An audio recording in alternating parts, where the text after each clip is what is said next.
Pela, pela presença virtual. Hoje vamos dar continuidade ao nosso Diment Talks e hoje eu vou convidar a doutora Mayra, que foi minha residente, ex-residente, que trabalha hoje na unidade de São Paulo, e ela vai falar um pouco sobre PET-CT com beta-amiloide.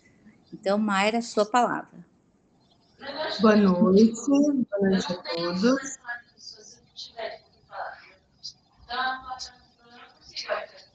Vou só pedir para o pessoal desligar o microfone e os participantes, por favor, para a gente não ter ruídos. Minha tela está... Estão vendo a tela? Sim, doutora, está visível. Perfeito. Então, hoje o que eu vou discutir é um pouco do PET-CT beta-amiloide. A ideia é trazer alguns casos que a gente tem na prática clínica também, principalmente para discutir qual foi também a nossa curva de aprendizado com o radiofármaco.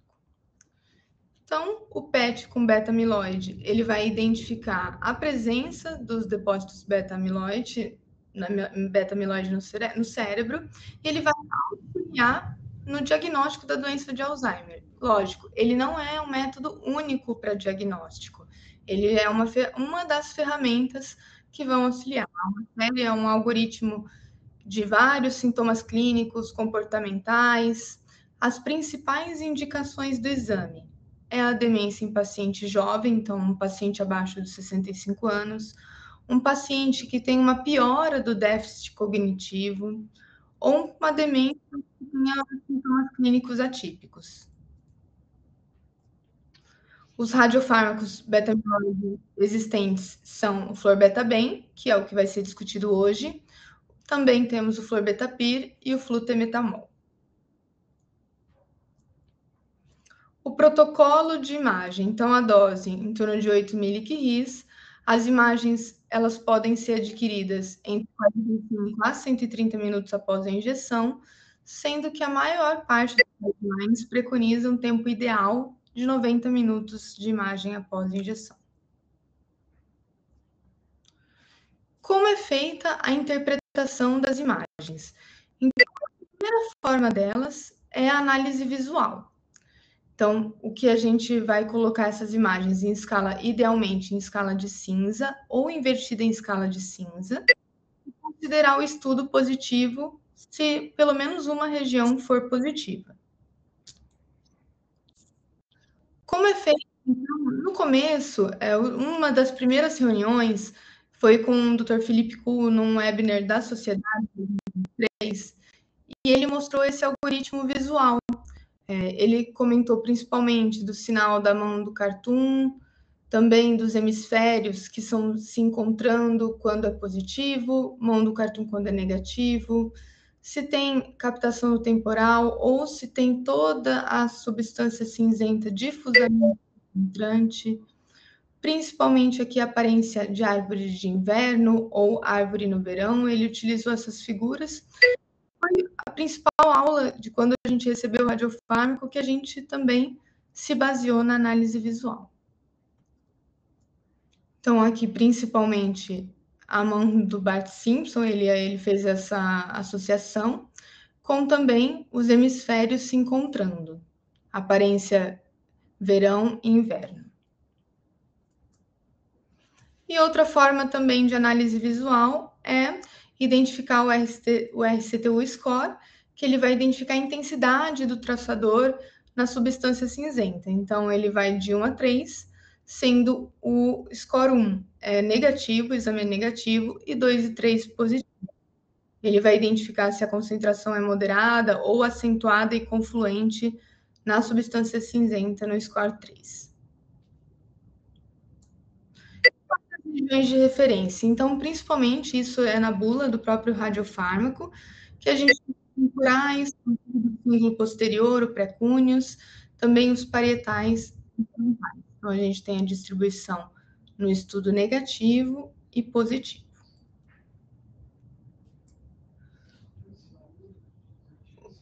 Os principais pitfalls são a atrofia cortical acentuada.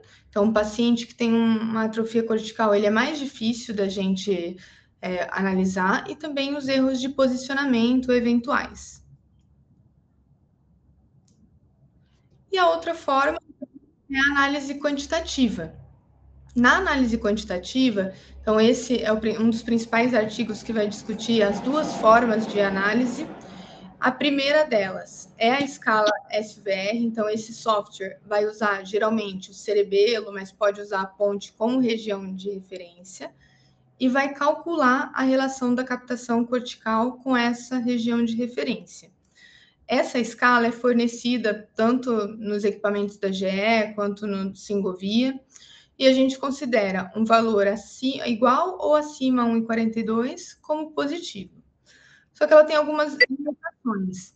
Então, dentre elas, a dificuldade de padronização para diferentes centros, a diferentes radiofármacos, como também diferentes dados, e pode acontecer um efeito de volume parcial. Também ela utiliza as referências as regiões de referência, como principalmente o cerebelo, pode utilizar a ponte, e as regiões-alvo, como o giro do cíngulo posterior, o pré-cúneus, os parietais e os temporais laterais. E a outra forma de análise quantitativa é a escala centiloide. Então, essa escala ela foi desenvolvida a partir da necessidade de se padronizar os diferentes estudos, também para desenvolver valores para predizer resposta à terapia. E o objetivo dela é definir o limiar de positivo para a doença de Alzheimer. Ela tem um intervalo de 0 a 100, sendo que pode existir valores negativos ou acima de 100. Então, nesse mesmo artigo, a gente tem que os positivos, principalmente acima de 40 na escala centiloide, e abaixo de 10, com certeza negativo, tendo uma zona intermediária que pode variar de 20 a 40. É a zona cinza, que eles chamam. E esse artigo ele reforça a necessidade de se quantificar o PET beta-amiloide, principalmente nos casos mais desafiadores, que são os casos intermediários, em que a escala centiloide está entre 20 a 40. Se o paciente tem, quanto mais perto de 30, mais risco ele tem de ser positivo. E essa quantificação também pode fornecer dados de progressão no eventual controle negativo de tratamento. E também ele pode indicar, eles defendem que se mantenha um laudo como indeterminado nesses níveis intermediários. No congresso desse ano, então, o Dr. Javier de Navarra, ele apresentou também alguns fatos em que ele demonstrou diferentes valores na escala centiloide. Então, a gente tem os valores negativos, a zona intermediária, variando aí entre 23, e os positivos acima de 50. Mostra que a gente tem valores negativos e também acima de 100. Então, ele considera essa zona intermediária entre 11 a 39, é uma zona indeterminada, mas quanto mais perto do 40, mais próximo da positividade, maior o risco de progressão para a doença de Alzheimer o paciente tem. Então, reiterando, ele também defendeu que se colocasse no laudo como pacientes de padrão indeterminado no PET beta-amiloide. E ele mostrou também, essas são fotos do próprio congresso, que é um estudo ainda não publicado que se dedicou a tentar entender o limiar de positividade. Eles encontraram como acima de 26, eles consideraram positivo para depósito de beta-amiloide. E agora, partindo para os casos clínicos, o que a gente tem na prática até o momento. Então, desde quando começou o radiofármaco, então a gente tem desde fevereiro de 2024, sendo o último realizado agora, dia 10 de setembro, a gente fez 20 estudos em toda a DIMEM. Um deles na unidade de São José dos Campos e os demais na nossa unidade de São Paulo. Sendo desses 20, 11 pacientes considerados positivos e 9 negativos. Então, agora eu vou mostrar alguns casos em que a gente pode discutir também positivos, negativos, para a nossa discussão futura. Então, o primeiro deles, basicamente, em todos esses casos, a queixa principal é esquecimento, é a suspeita, ou paciente jovem, ou um paciente com um declínio cognitivo progressivo. Então, essa é uma paciente de 67 anos. Então, a queixa é esquecimento, perda de memória, e ela tem, então, a gente não enxerga, a gente vê a convexidade aqui dos hemisférios cerebrais, a gente pode ver também essa mãozinha do cartoon, como foi dada a aula do Felipe Kuhn em 2023. Também aqui a gente vê a ponte temporal, não tem captação na substância cinzenta.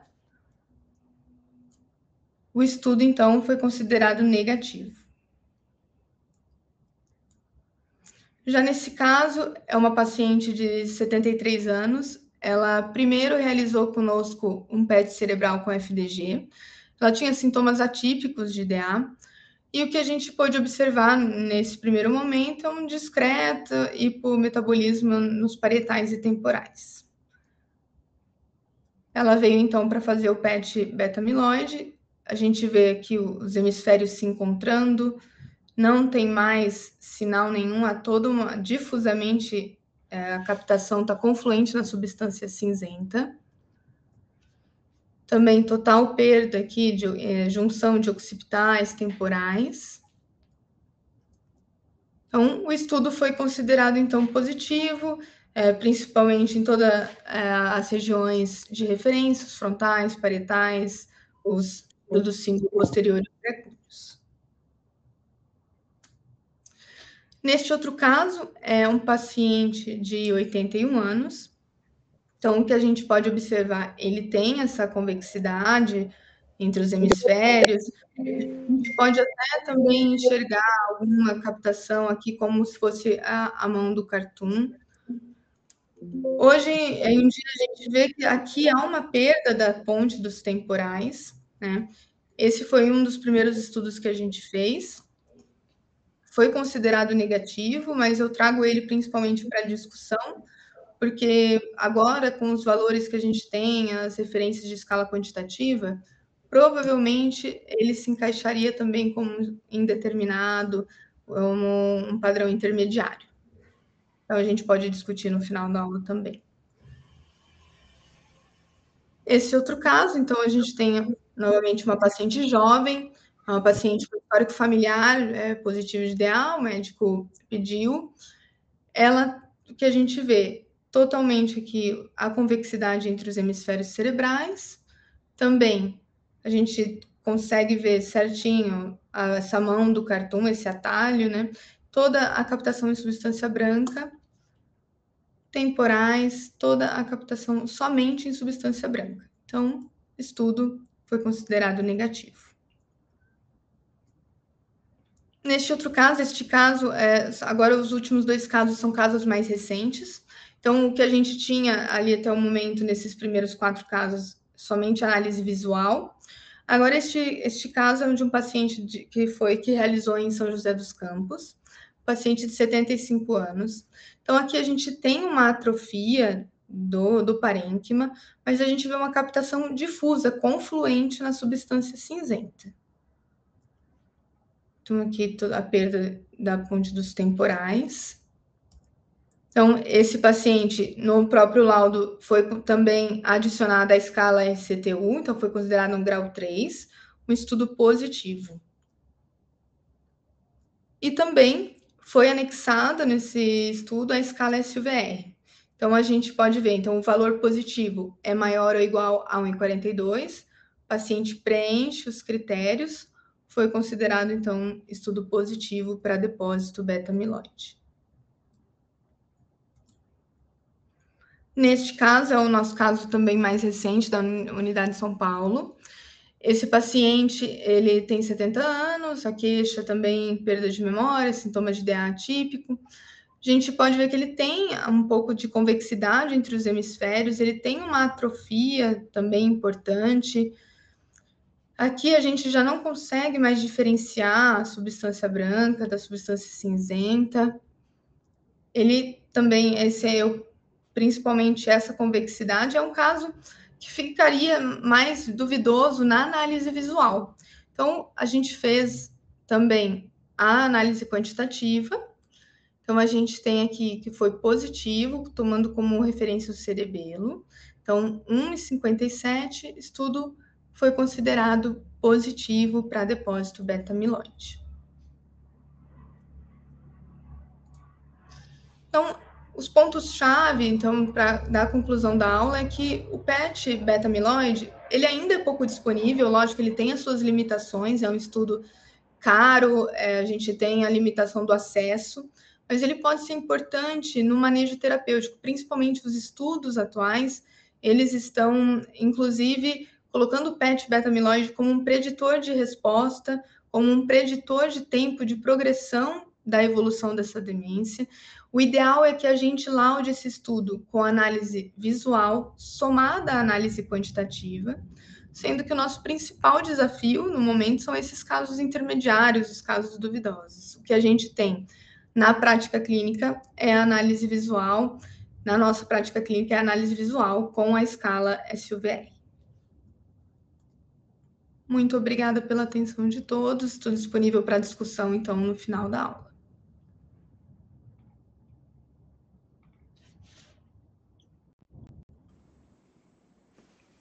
Obrigada, Mayra. Depois a gente tem, no final da aula, a gente abre para as discussões, tá? Perfeito.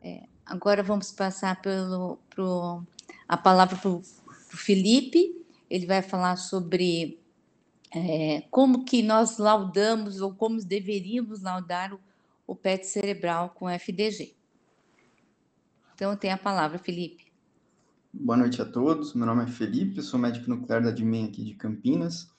E como a doutora Dilma disse, então hoje eu fui incumbido de falar um pouquinho sobre o laudo do PET-CT com FDG, no contexto cerebral, logicamente. Então, eu não tenho nenhum conflito de interesse. Essa apresentação ela vai ser um pouquinho mais breve, porque a ideia é que gere um pouquinho mais de discussão no final, que a gente tenha um tempo maior um pouquinho aí para discutir as diferentes maneiras que as diferentes pessoas laudam o PET cerebral. Então, eu gostaria de iniciar apresentando alguns pontos desse Procedure Standard da Sociedade Americana em conjunto com a Sociedade Europeia, no qual eles implementam as coisas que eles consideram necessárias no laudo de PET cerebral com FDG.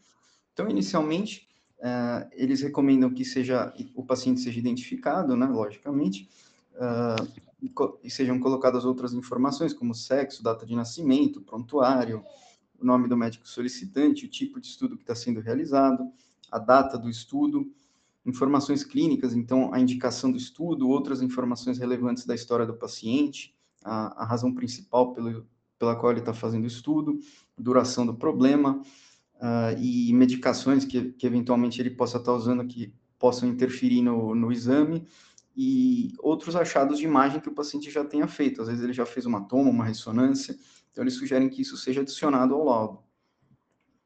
Na descrição, então, é preconizado a descrição do radiofármaco utilizado, aqui no nosso caso o FDG, a dose administrada, a rota da administração, o tempo entre a administração do traçador e a aquisição da imagem, e os níveis de glicemia do paciente.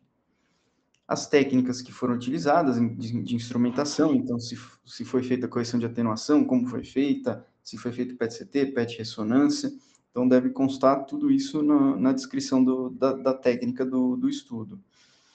Se foi feita a sedação, então descrever como foi feita a sedação, qual a medicação usada, o tempo entre a sedação e a injeção do traçador, complicações que o paciente eventualmente ele possa ter tido, alguma reação adversa.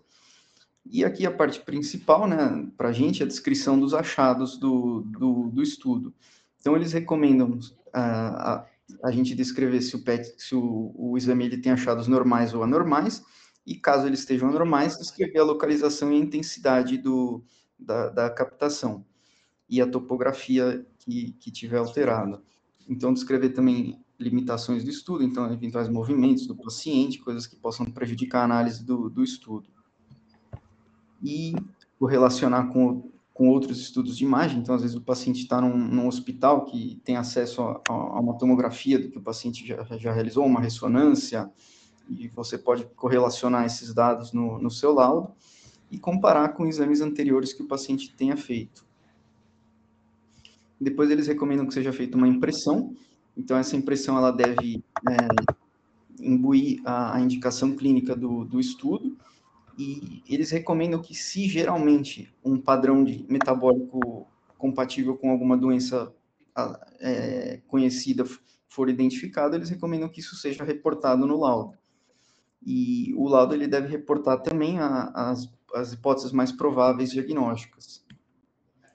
Então, eles recomendam também uma seção de comentários para colocar as limitações do estudo. Então, ativações cerebrais, seja por movimento, visual, artefatos de aquisição, medicações que possam afetar a análise do estudo, se foi feita a atenuação de correção, alterações anatômicas, cirúrgicas que possam ter sido feitas, e recomendação de outros procedimentos, se necessário. Então, eventualmente, correlacionar com uma ressonância magnética ou algum outro estudo. E eles sempre recomendam também que, sempre que possível, né, fazer uma análise quantitativa. Então, essa análise quantitativa, ela geralmente compara o nosso paciente em questão com um banco de dados de pacientes pareados pela idade, e a gente consegue avaliar se tem uma diferença do nosso paciente em relação a outros indivíduos normais da faixa etária. E aqui alguns desafios, né, que a gente enfrenta na nossa prática diária. Então, esse é um exame nosso de ontem, por exemplo, que a gente veio única e exclusivamente com essa informação no pedido médico, né? Então, muitas vezes a gente não recebe do médico solicitante muitas informações. Um outro desafio aqui, mais no sentido de padronizar o laudo, pelo menos na nossa instituição nós temos várias unidades, vários médicos, então tem muitos médicos laudando e cada um tem suas peculiaridades, cada um tem suas preferências, e a gente acaba tendo uma variação grande na forma de relatar. Então, aqui só alguns exemplos que eu peguei de diversas unidades, né, de maneira aleatória, só para a gente ver que tem uma diferença na forma de relatar o resultado. Então, esse exemplo, por exemplo, ele sugere um hipometabolismo pré-frontal bilateral, ele correlaciona com uma doença neurodegenerativa, sugere um padrão patológico de DFT e variante comportamental. E aqui ele fala hipótese aventada. Então, provavelmente, ele teve uma informação do colega solicitante a respeito da hipótese diagnóstica, né? O que ajuda bastante a gente na hora de laudar e de sugerir também uma hipótese. Aqui um outro exemplo mais genérico, né? Foi laudado de uma maneira descritiva apenas, então hipometabolismo em grau acentuado em praticamente todo o córtex cerebral. Um outro exemplo aqui foi sugerido uma DA. E aqui um outro exemplo apenas descritivo, né? Um hipometabolismo nos lobos frontais, na projeção do giro pré e pós-centrais, giro do símbolo anterior, gânglios da base e occipitais. E alguns outros desafios que a gente também enfrenta, às vezes a gente tem um paciente e o acompanhante mal informantes, né? O paciente, às vezes, até pela própria patologia, não vai saber informar a gente direitinho as coisas que estão acontecendo, e é muito frequente também eles negarem que eles têm algum problema, né? E geralmente, às vezes, o acompanhante fala que tem, mas às vezes a gente recebe um pedido como aquele que eu mostrei agora há pouco, e a gente recebe um paciente mal informante, então fica muito difícil a gente extrair muitas informações para poder fazer um laudo melhor. A gente tem desafios também entre clínicas e hospitais, né? Então, para quem está numa clínica, a gente acaba tendo esses problemas com mais frequência, né? Como esse exemplo que eu mostrei do pedido. A gente acaba não tendo, às vezes, muita informação suficiente do paciente para fazer um laudo com melhor qualidade, e às vezes no hospital o médico ele tem o acesso ao prontuário do paciente, ele tem acesso a outros exames do paciente, às vezes ele tem acesso ao médico do paciente, como está dentro de uma instituição, é mais fácil esse contato também, então isso acaba ajudando bastante no laudo, na elaboração do laudo. E a gente tem realidades distintas também, então, como eu falei, tem médicos que estão dentro do hospital, tem mais proximidade com o médico solicitante, tem a gente mesmo dentro da DIMEM, nós temos várias unidades, então cada unidade tem a sua rotina, a sua dinâmica, e isso vai impactar também na forma do laudo. E uma outra coisa que se debate bastante é colocar a hipótese diagnóstica, não coloca a hipótese diagnóstica no laudo, e eu já vi várias discussões a esse respeito, né, e acho que a ideia também é a gente discutir mais hoje, e tem argumentos válidos, acho que dos dois lados. Então eu já vi colega que coloca sempre, tem colega que coloca sempre que ele se sente seguro, tem colega que não coloca nunca, tem colega que não coloca e liga para o médico para passar a impressão pessoalmente para o médico, solicitante. E eu já vi um colega uma vez falando que na instituição dele tinham médicos que gostavam e médicos que não gostavam de que a hipótese fosse colocada. Então, o que gosta, por exemplo, ele fala, pô, se você não coloca, você não me ajuda na minha decisão clínica. O outro, do outro lado, ele fala, pô, se você coloca, às vezes, pelo conjunto das informações que eu tenho, eu não concordo com essa hipótese, e isso limita depois a minha ação, porque o paciente, depois que você solta o laudo, ele tem uma dificuldade maior de aceitar uma outra opinião, né, uma outra hipótese diagnóstica. Então, ele fala, isso acaba me prejudicando de certa forma.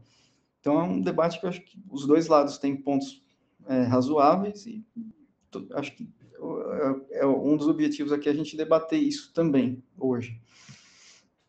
E aqui, só uma opinião pessoal minha, então eu vejo o laudo como um produto.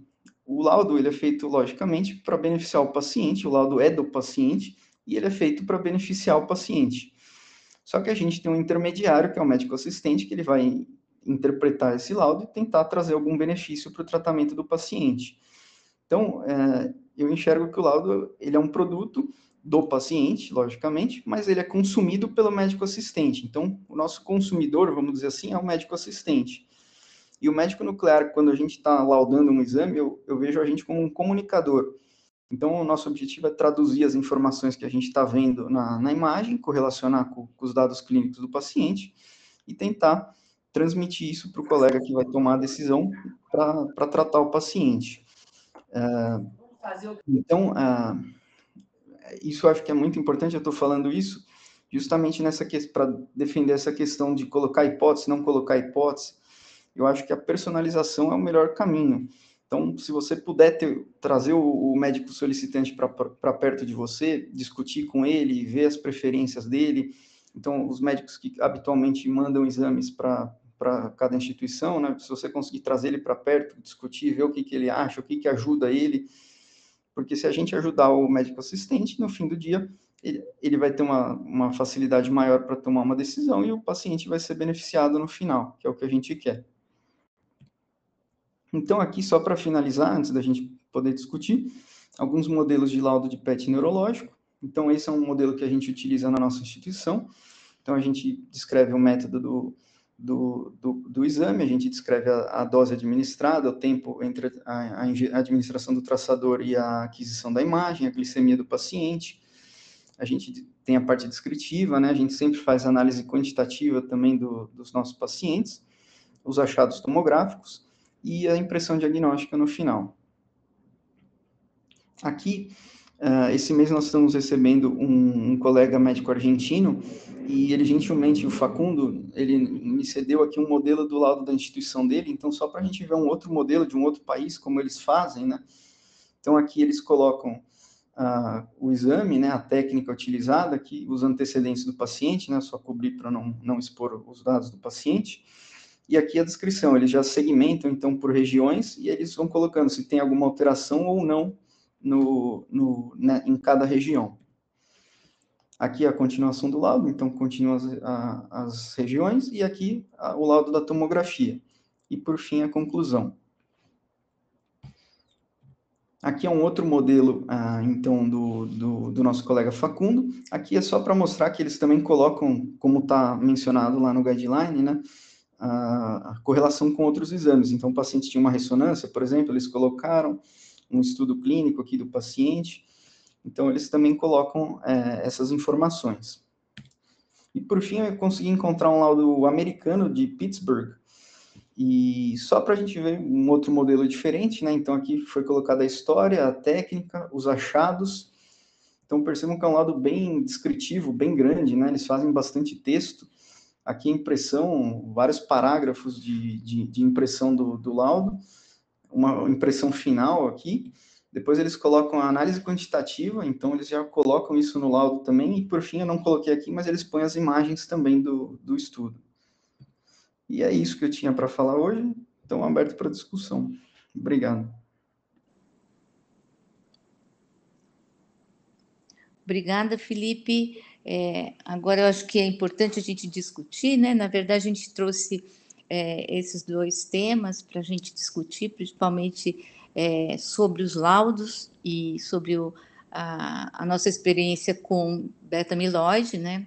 Que não é grande, mas no nosso país ele ainda é um exame um pouco de acesso difícil, né? Porque ele é um pouco caro. Então, mas a gente tem um N até que razoável, e aí até queria comentar com a Mária que a gente está levantando os estudos do passado, de todos da DIMEM, e estamos quantificando e analisando a diferença do que foi laudado em relação à quantificação. Aí, em breve, a gente vai dar o nosso parecer, tá? Ótimo. O Felipe, eu queria que o Felipe Pitella falasse sobre os laudos. Oi, Felipe. Tudo bem? Tudo. Queria só que você comentasse como você lauda e o que você acha. Olha, assim, atualmente eu tenho laudado muito de acordo com o que está colocado no guideline, que o outro Felipe, né, já mostrou muito bem. E é um laudo estruturado, né? Então, acho que a maioria dos médicos da DIMEM estão seguindo um modelo parecido de inserir primeiro o contexto clínico.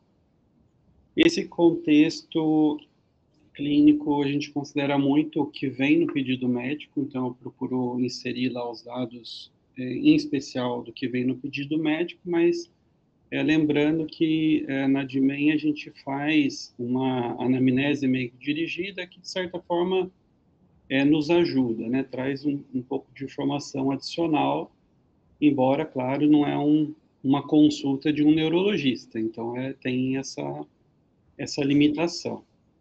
E aí, depois disso, vem a parte da técnica, da metodologia. Os achados do PET são descritos de forma objetiva e da forma que o Felipe colocou aí, sempre graduando, eu costumo colocar do que é mais alterado para o que é menos alterado, e depois finalizo falando o que está normal, né? Que os demais achados, as outras estruturas estão dentro com a atividade normal. Sempre insiro ainda nessa parte metabólica um comentário sobre a quantificação, né? Que nossa avaliação tem essa complementação da quantificação, acho que em todos os serviços da DIMEM, e eu gosto de colocar que ela está concordante ou não com a minha análise visual.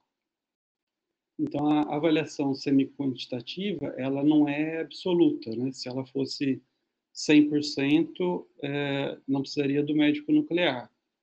Então, pode ter, eventualmente, alguma alteração decorrente do próprio paciente, ou uma atrofia, pode, de repente, superestimar algum achado. E a gente conhece aqueles softwares diferentes, né? Cada um tem uma pequena variação e valoriza mais ou menos algumas regiões específicas que a gente acaba considerando na hora do laudo. Depois disso, eu coloco os achados da tomografia e finalizo com a conclusão. A questão da interpretação, eu era um desses muito resistente a inserir hipóteses diagnósticas. Talvez até pela escola que eu tive a formação em medicina nuclear, a gente tinha um entendimento que a clínica era essencial para essa definição, né? E de fato né? Não só a clínica, mas a gente tem os biomarcadores e outros exames de imagem. Então, entendia-se que era um pouco complicado dar um diagnóstico que tem um impacto social, né, somente pelo exame funcional.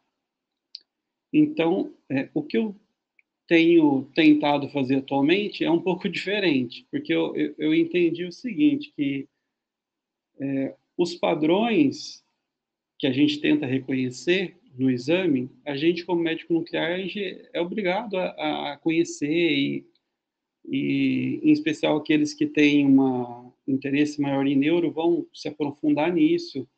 E isso, às vezes, é difícil para o médico neurologista. Então, existem alguns que conhecem os padrões e outros que não vão conhecer.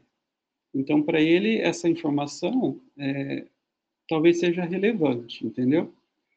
Então, hoje eu tenho colocado, em boa parte dos casos, se não a maioria dos casos, primeiro eu situo o grupo que está, assim, se é mais provavelmente relacionado a alguma doença neurodegenerativa, ou algo vascular, ou se tem alguma lesão isolada, eu já especifico, né? E depois eu vou fechando um pouquinho mais o diagnóstico, de acordo também com a informação clínica que eu tenho. Quando o médico coloca bastante informação clínica, eu entendo que ele quer que eu coloque o diagnóstico. Então, eu costumo tentar sugerir, então, um padrão patológico que eu estou vendo, tá? Não confundam isso com diagnóstico de Alzheimer ou de outra coisa. Então, é o padrão que é compatível com aquilo. E tem o hábito, por vezes, de colocar o que é menos provável, o que é mais remoto. Então, eu costumo colocar, às vezes, 2 ou 3 diagnósticos diferenciais. E sempre de uma forma, tentando ser sutil, né? Não afirmando com certeza, deixando isso claro no laudo, que é uma possibilidade, que precisa correlacionar com algo, para deixar até o neurologista mais confortável em, de repente, conversar com o paciente. Nem sempre é muito simples, às vezes é tão inespecífico que é meio complicado você colocar qualquer coisa, né? Então, cada caso é um caso, mas em muitos deles é possível fazer isso, tá? Em especial naqueles casos mais típicos, né? Mas mesmo naqueles casos mais típicos, eu tento escrever com certo cuidado, porque eu cansei de ver colega falando que, era um paciente com um quadro patológico tipo de doença de Alzheimer. Aí fez o beta-amiloide negativo. Então, tem outras condições, tem a leite, tem várias outras que podem ter um padrão semelhante, né? Então, eu tento considerar isso na minha conclusão. Mas isso eu mudei, tá? Eu principalmente depois do último congresso da JPR, conversando com alguns colegas, eu acabei entendendo que seria mais importante seguir essa linha. Mas eu, assim, em Ribeirão Preto, em especial, eu conheço alguns que não gostam, tá? Aí eu evito, né? Mas na grande maioria dos casos, hoje eu tenho colocado, sim. Falei muito, né, doutora Dilma?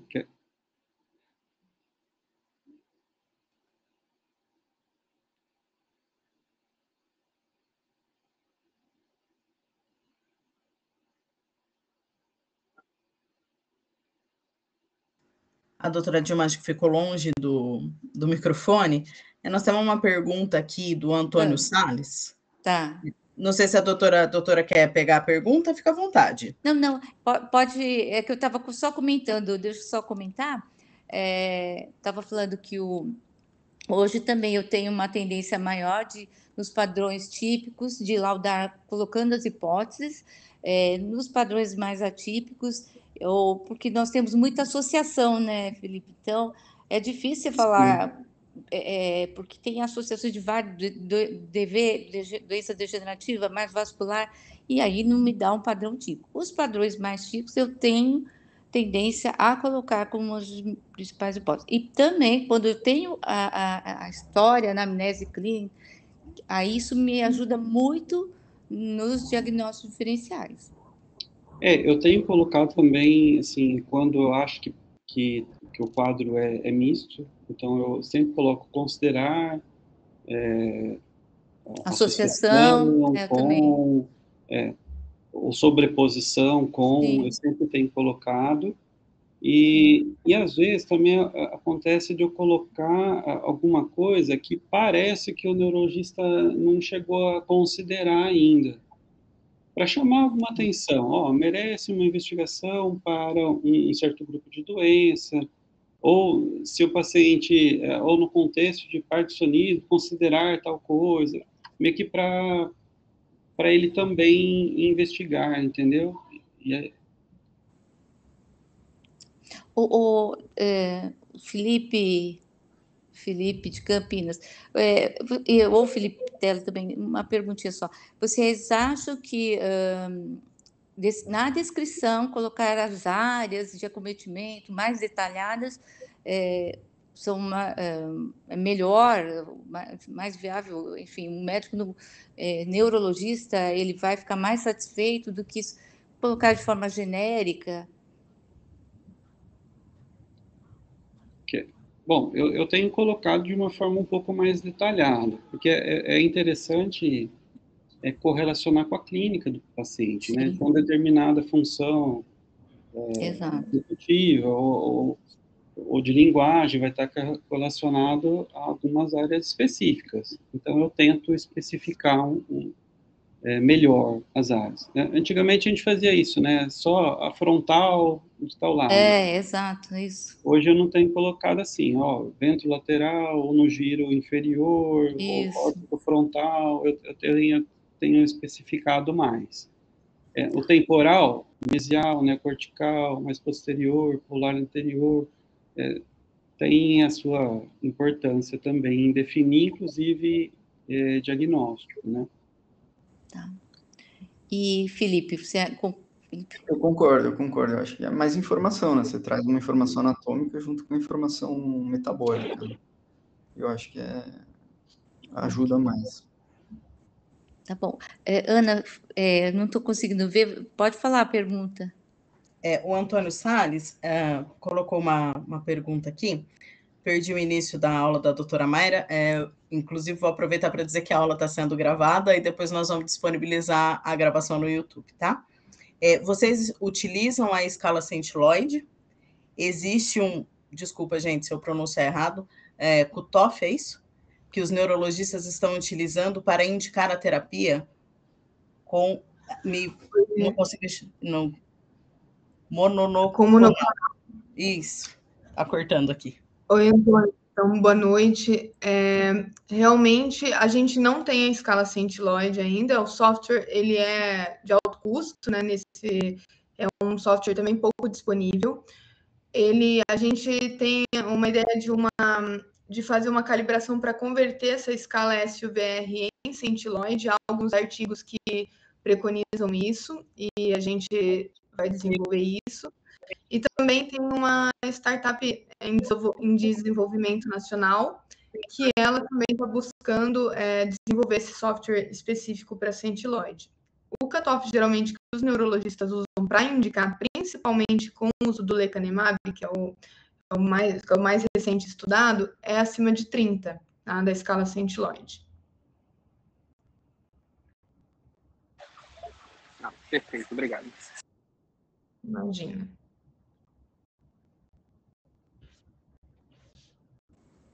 Luísa, da DIMEM de São Paulo, faz um pedido aqui. Dr. Felipe Pitella poderia falar sobre RCTU?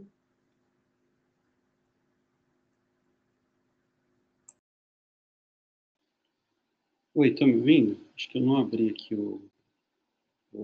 Então, Estamos ouvindo. Essa aula, até o Felipe passou para a gente, né? É que, assim, para laudo do Florbetabem, a Mayra, ela explicou muito bem, assim, o que a gente tem que inserir no laudo, né? Essa informação do RCTU é uma forma da gente definir, caracterizar o grau de alteração nas regiões, e me ajuda, pelo menos, na minha interpretação. E aí, a partir disso, que a gente gera aquele índice, aquela escala, né, o BAPL, o score de BAPL, para sugerir se é positivo ou negativo. Mas pelo próprio guideline, é uma coisa muito... é 0 ou 1, né? Ou é positivo ou é negativo. Então, mas ele vai ajudar a gente a definir essa questão, entendeu?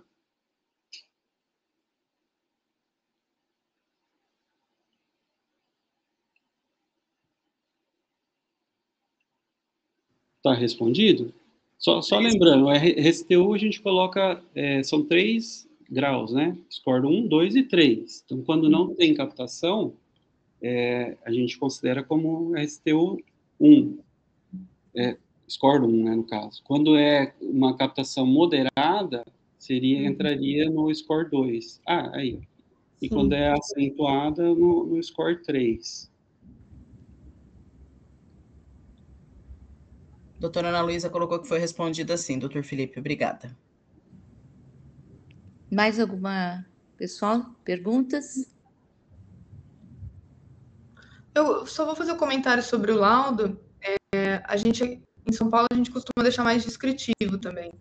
Não costumo colocar hipótese diagnóstica, deixo isso...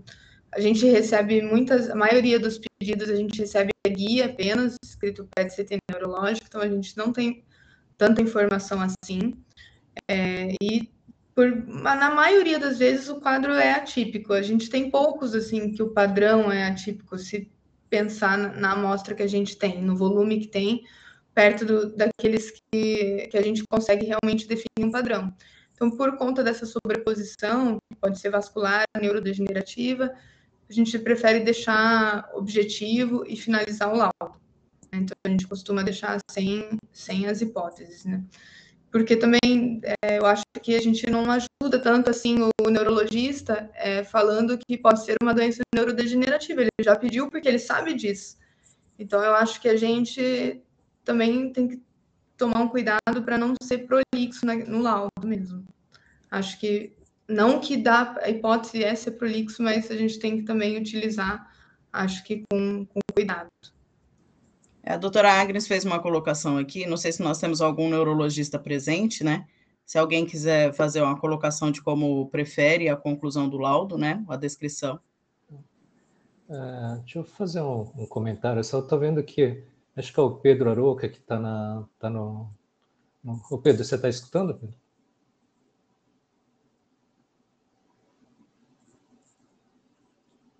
Oi, estou te escutando, sim. Ô Pedrão, tudo bem com você, cara? Tudo bem? Tudo, jóia. Eu lembro que você tem uma forma diferente aí de conduzir a anamnese, né? Você explora bastante dado clínico na hora da anamnese. Isso te ajuda bastante na hora de interpretar também, né? E você pode comentar um pouquinho aí também, cara? E depois esse negócio aí da discussão eterna, se descreve ou se direciona a patologia ou não? Eu fiz uma anamnese bastante completa, dá trabalho fazer, demora para os biomédicos e para os enfermeiros realmente conseguirem fazer essa anamnese do jeito que a gente gosta, mas eu realmente juntei os principais sintomas das principais doenças neurodegenerativas e a gente pergunta um por um. É assim mesmo, dá trabalho, leva tempo, mas ajuda demais, né? Às vezes você vê uma alteração discreta e que, por exemplo, vamos dizer que a gente tem um hipometabolismo discreto na área sensório-motora, e aí na história simplesmente não tem nada, né? Não tem um sintoma de área sensório-motora, é uma pesquisa de déficit amnéstico, e aí você realmente, né, dá um passo atrás e fala, não vou dar isso aqui porque deve ser uma variante da normalidade ou alguma coisa do tipo. Então a história ajuda demais. A gente tem feito também uma avaliação objetiva, né, um mini-mental, e tem ajudado bastante. Esse é mais difícil porque o pessoal aí Os nossos ajudantes, eles têm mais dificuldade em fazer direito. Mas eu acho que uma história completa é essencial, né? Quanto a dar a interpretação, eu sou um dos mais a favor, né, da gente interpretar.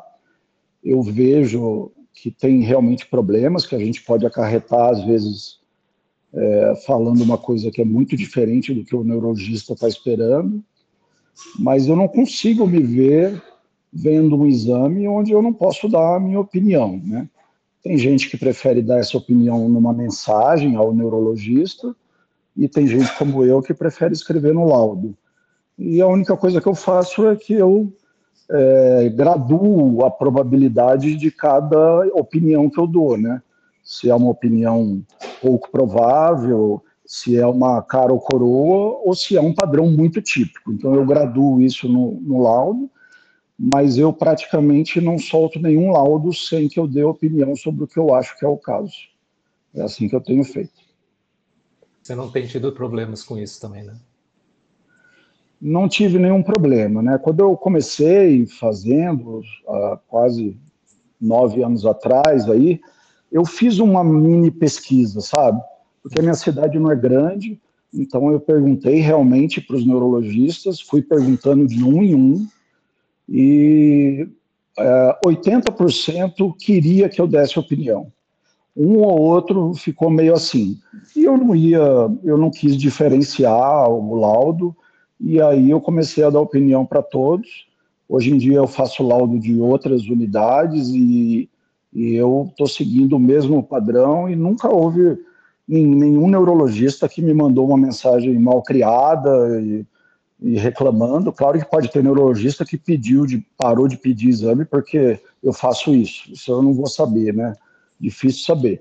Mas eu tenho tido um retorno bem bom de estar colocando a minha opinião em todos os laudos. Eu acho que é o caminho que eu acho mais assertivo, porque o que eu mais vejo é uma coisa escrita no pedido e o padrão ser outro. Isso é o mais comum, né? Então vem com déficit amnéstico, hipótese de DA, e você fala uma coisa totalmente diferente. O que eu faço é estabelecer o contato, né? Mas eu não deixo de escrever o que eu acho que é. Então, isso é o mais comum. Os testes, a anamnese clínica do neurologista, ela tem uma acurácia em torno de 60%, 70%. Então, ele vai errar 3 em cada 10, né? Praticamente, ele vai acertar só os amnésticos, né? O resto, ele vai provavelmente errar. Então, eu sou a favor de dar a opinião. Beleza, Pedrão. Obrigado, cara. Imagina. Pedro, obrigada, viu, pela participação. Eu queria mesmo ouvir a sua opinião. Inclusive, eu concordo plenamente com você a respeito da anamnese. Assim, quando eu laudo com uma anamnese bem feita, eu tenho muito mais facilidade de afirmar o diagnóstico, né, do que uma anamnese pouco esclarecedora, né? Mário Jorge está com a mão levantada? Pode falar, Mário Jorge. Eu estou com a mão levantada, Mário Jorge. Posso falar? Sim, Mário Jorge, fique à vontade. Então, eu sou neurologista. Neurologista há algum tempo já. Eu trabalho aqui em São José dos Campos e no Hospital das Clínicas, em São Paulo. E aqui eu utilizo muito os serviços da DIMEM. Sou um grande utilizador do serviço.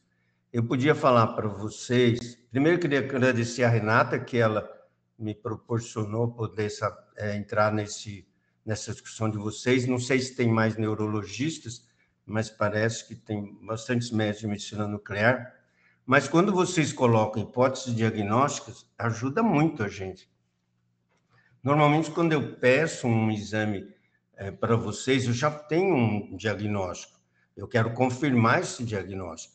E essa dificuldade que você falou, alguém falou aí da dificuldade do neurologista, da anamnese, é que essa área cognitiva, por exemplo, poucos neurologistas têm facilidade em andar nessa área, porque ele é muito complicada, muitas doenças que têm muita semelhança, e o exame neurológico ou avaliação neuropsicológica que pode diferenciar para a gente no ponto de vista clínico.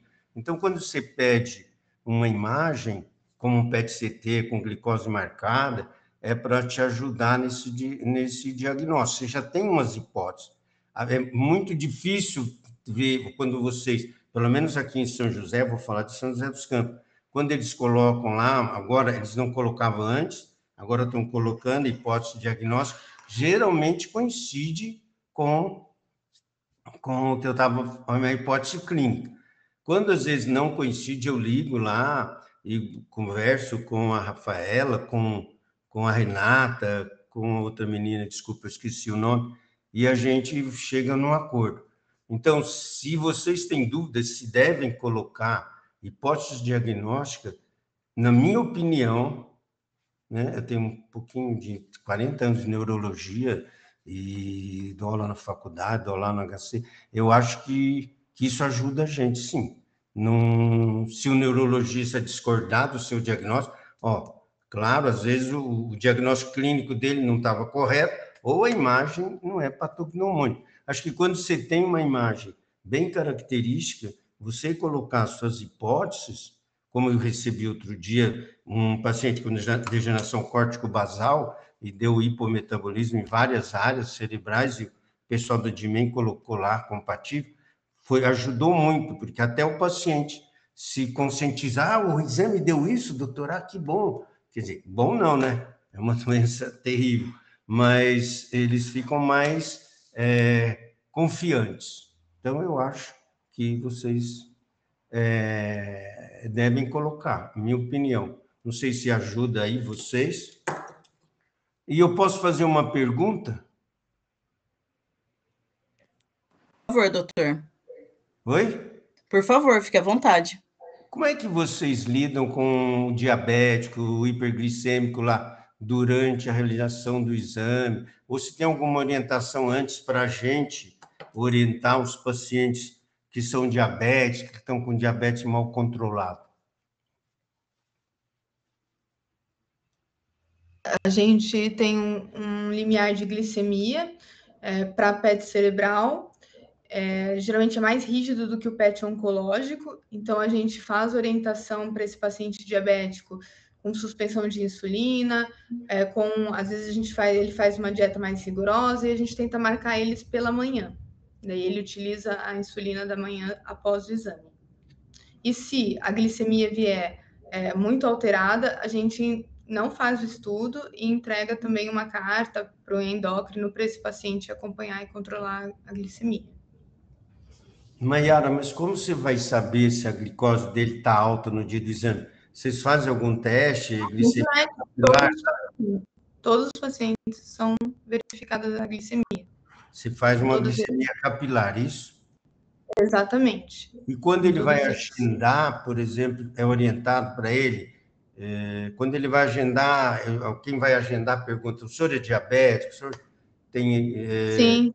Para poder orientar ele, para não perder o dia, não perder o exame, não atrapalhar vocês, que é muito ruim cancelar um exame ou o exame sair com uma glicemia alterada, sair com uma qualidade técnica que não dá para você decidir, né? Se tem hipermetabolismo ou não. Todas as orientações são passadas, é questionado se o paciente é diabético, se usa insulina, ele preenche um questionário antes do agendamento também.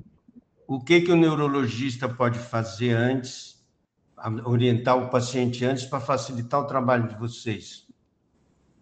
Eu acredito que o que a gente tem até o momento é se esse paciente está com diabetes controlado, não questionar a glicemia da manhã desse paciente, se está bem controlado, quais as medicações, já nos ajuda bastante.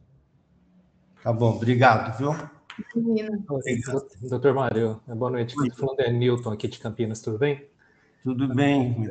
Tá. Só para complementar a informação da Maia, normalmente no momento do agendamento, quando é possível, a gente questiona também como que anda esse controle glicêmico, né?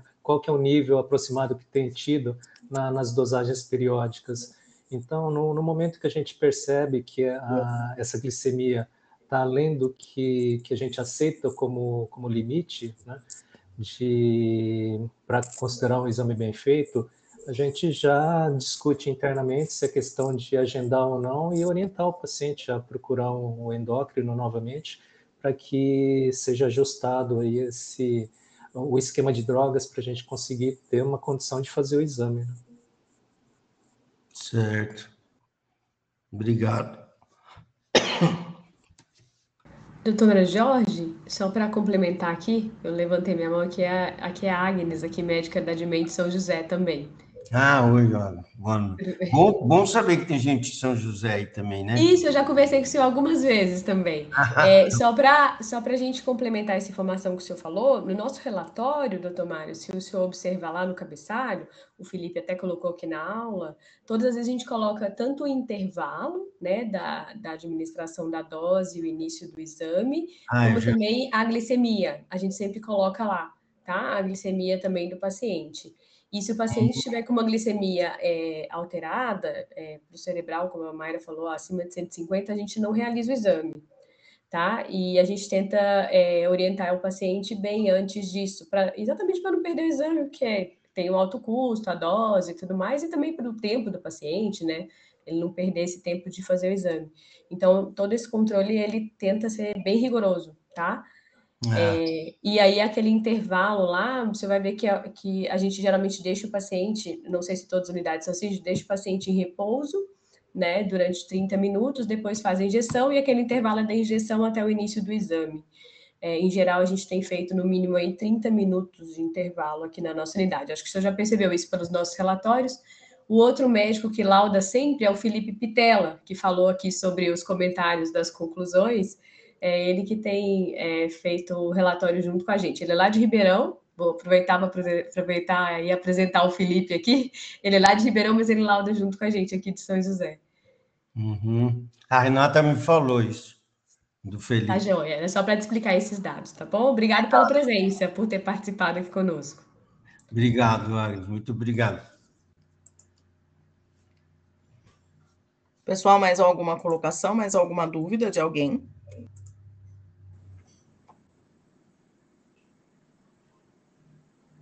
Bom, antes da doutora Dilma fazer, então, o encerramento, essa aula está sendo gravada, né? E nós vamos disponibilizá-la no YouTube mais uma vez. Então, quem perdeu o comecinho da aula aí, ou quem quiser assistir novamente, fique à vontade, tá bom?